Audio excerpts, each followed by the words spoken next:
and thank you for joining us today as we take a walk down the Fash Avenue.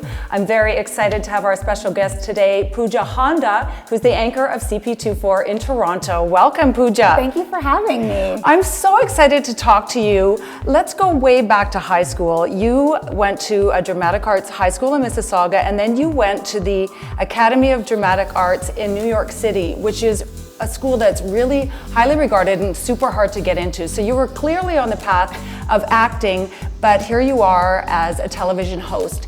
How did that transition happen? It's interesting because, when you're young, and at the time I was 18, you really have this very idealistic notion of the world. And so I thought, that's it, I'm packing my bags, I'm moving to New York City, I'm gonna be discovered, I'll be famous before you know it. And then I got there and I realized, oh, this is a lot harder than I thought it was gonna be. One, because I was there on a student visa, so I couldn't work. So money became a thing. You had the full experience. I had the full experience, yeah. And people, were not nice back then. I have to say, post 9/11, New York is a wonderful place to go, some of the nicest people in the world. At the time, not so nice. So I got yelled at a lot. People didn't say good morning or hello, the things that we all sort of take for granted here living in Canada, where people are just so kind and so nice. So on that level, I felt like I was not ready for the real world. And school was great. It was a fantastic school, but at the end of the day, I had to pay my bills, and it just wasn't a dream that I could financially make happen. So in my mind, I was like, I'll come back home, I'll get an education, I'll come back to acting at some point. I'm not going to give up on it fully, but what else can I do? And luckily I found my passion, which in the end was in broadcasting, which I'm so glad that happened, because in the world of acting, you sort of take on another role. In broadcast, you're yourself, right? And you're telling other people's stories. So do you use your acting skills as a broadcaster?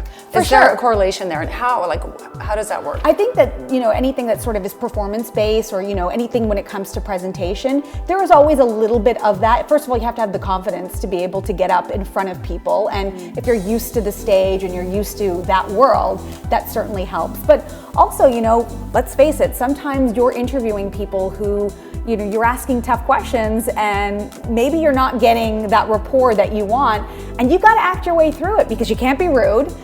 You have to find a way to think fast. Exactly. Think on your feet. Yeah. So let's talk about that first break that you got. How did that come about? You went back to school, and you got a broadcast degree from Seneca. That's right. And then how'd you get this job? I mean, this is a pretty great gig that you have. A lot of people really aspire to that, and you don't just walk into that position. You have to kind of work your way in, For correct? sure. Or in the business, we like to say you have to pay your dues before you get to sort of where you want to be. And so for me, I actually went to Seneca. I got my broadcast journalism there, but I also went to York at the same time, and I got a women's studies degree. So not a lot of people know that that's what my degree is in. But what that really allowed me to do was, because I learned from New York, is if this whole broadcast thing doesn't work out, I had something to fall back on, which is smart. My education.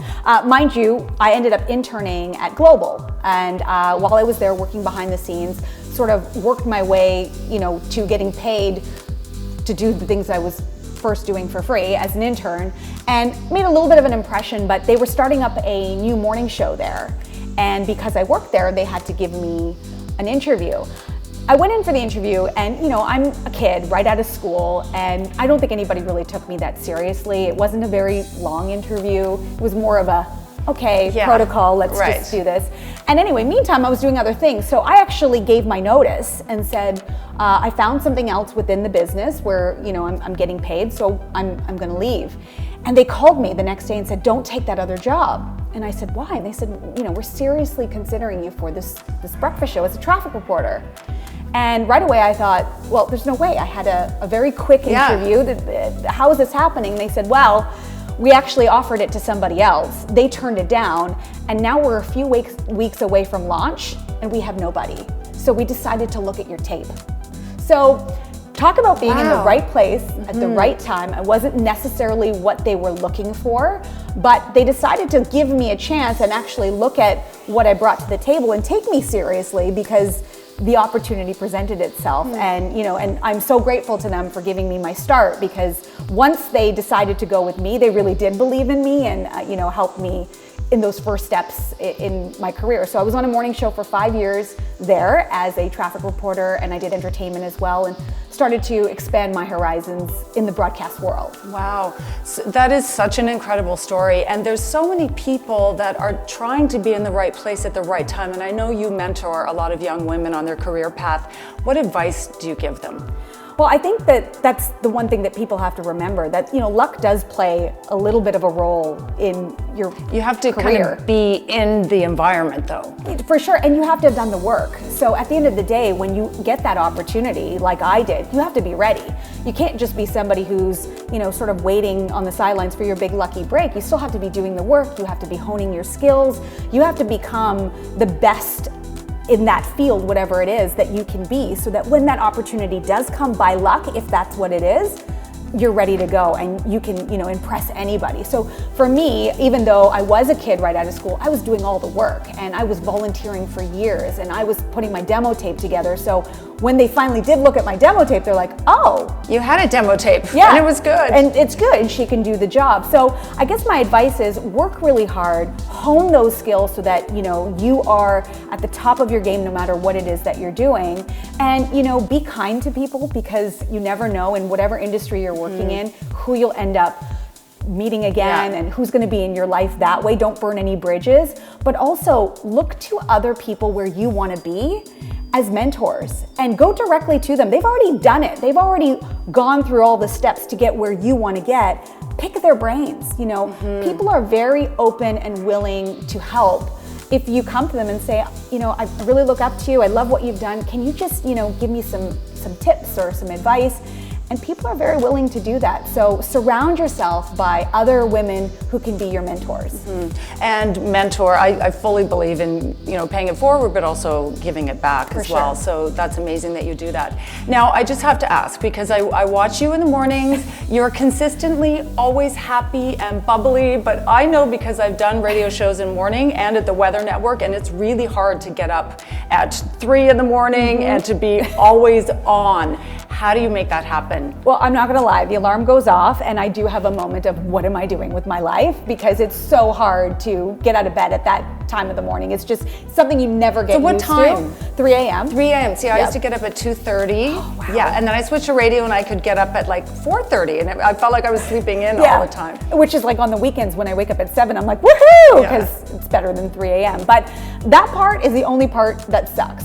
Once I'm out of bed, I'm just so excited for the day, because at the end of the day, my job is to show up in people's homes, which is a huge privilege. It's not something I take for granted. I've been stopped by people on the street who say, you're a part of our family. You made my day. You started my day. My kids know you. They're like, oh, there's Pooja, and so I don't take that for granted, that it's such an intimate part of people's lives in the morning as they're getting ready and starting their day, that they bring us in. So I think, one, I'm grateful for the position. 2, I get to interview celebrities. I get to, talk about the projects they're working on. So a lot of my research and a lot of the stuff I do is fun. It doesn't feel like work when I have to go watch a film and, and come up with my questions, or I have to read press notes for whatever the TV series that is coming out, or, so I think if you do what you love, it doesn't feel like work. And also all the people I work with are some of my best friends. So that helps too. Oh, of course. Yeah. Okay, so we got to talk about fashion.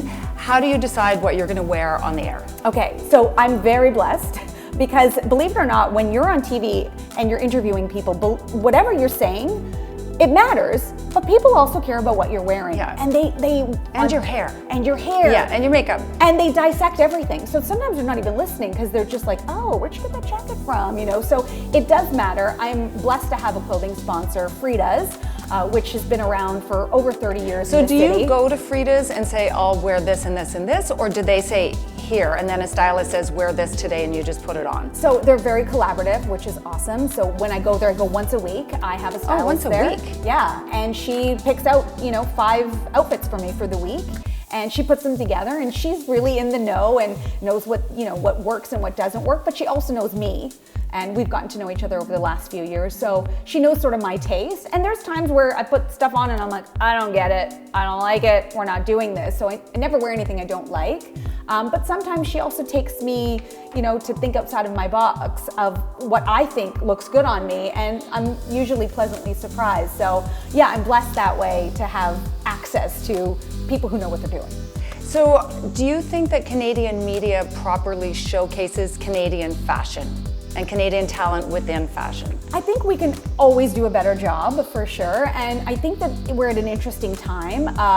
More and more you're hearing from celebrities globally talking about Canadian designers. And so given what I do for a living, especially in pop culture, you hear about Michael Kael dressing Beyonce and Gigi Hadid and Bella Hadid, and you hear about these things on a world stage. Or you look at the First Lady, for instance, Lucien Matisse wearing his dresses to the White House and giving a platform there. Or whether it's Meghan Markle, how many Canadian brands she's worn, and it's become a discussion in fashion. So I think that they're doing their job when they're globally talking about fashion, and I think we could do a better job about talking about it as well. Because I know for me, if I go to an event or a red carpet situation, we do always look for a Canadian designer, because if there's an opportunity to show it off, why not? Why not? And do you have certain Canadian designers that are your favorite that you really like to wear? So I'm very lucky that at Frida's they have a bunch of different brands, but they also carry a lot of Canadian brands. So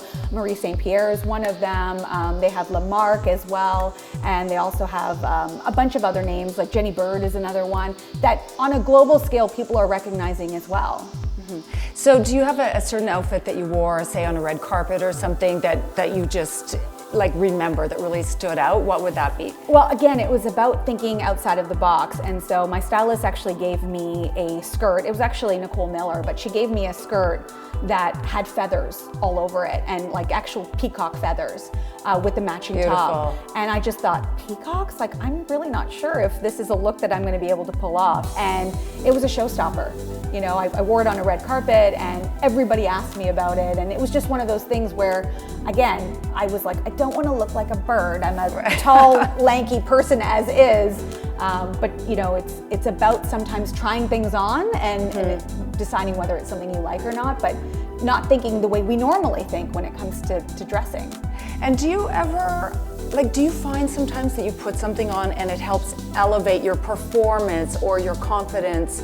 Or I just keep thinking about you on red carpets. Does it make you more comfortable somehow if you're wearing something that really stands out? For sure, and I'm sure it's the same for you too, right? When you feel like $1 million, the way you walk, even the way you ask questions, the way you present yourself, all of that is impacted. So, for sure, it makes a huge difference. So it's important, I think, to love everything that you're wearing. Yes. Yeah. Do you attend a lot of the Fashion Week activities? And I know that you actually walked the runway for PCP. What was that experience like? Well, first of all, I was just honored to be invited, because when does anybody ask you to walk a runway, especially when you're not a model? So I really appreciated the offer, but in doing it, it was so amazing. First of all, everybody's such a professional, you realize how much work goes into a show, all the people that are involved, all the people that are involved as well, and even the models. Backstage, the stuff that was going on, the posing, and really, again, this goes back to honing your craft. Everybody at the top of their game, and then there was me, am I going to be able to walk in these heels and not trip? Because that was my only goal. So you did it. So I did it, and it was fantastic. I did find it very difficult to keep up with how fast they were walking. Yes. Wow, because usually you feel like you're walking slow, but you're actually walking maybe a little too fast. Yeah, I think it was because, between the heels and the cameras and me, trying not to be like, hi mom, one of those, it was a lot of stuff going on. It was very overwhelming, but it was so fun. And just really, the clothes, again, they were beautiful. So that helped too, to be able to walk down in I was really channeling sort of a 90s vibe. So it was really nice. Wow. And did they have you doing that serious model face, which I find really hard to do? I want to go out there and just smile because I'm so excited. Yeah, they didn't say anything to me about what I could and couldn't do. They sort of left it up to me, but I was trying to watch what everybody else was doing, and they had it down. So at some points I was trying to do my, my Zoolander, blue steel kind of thing, but I don't know how well I pulled that off. So inevitably I started smiling. Good. Yeah. Well, Pooja, thank you so much for being with us today, and thank you for joining us on the Fash Avenue.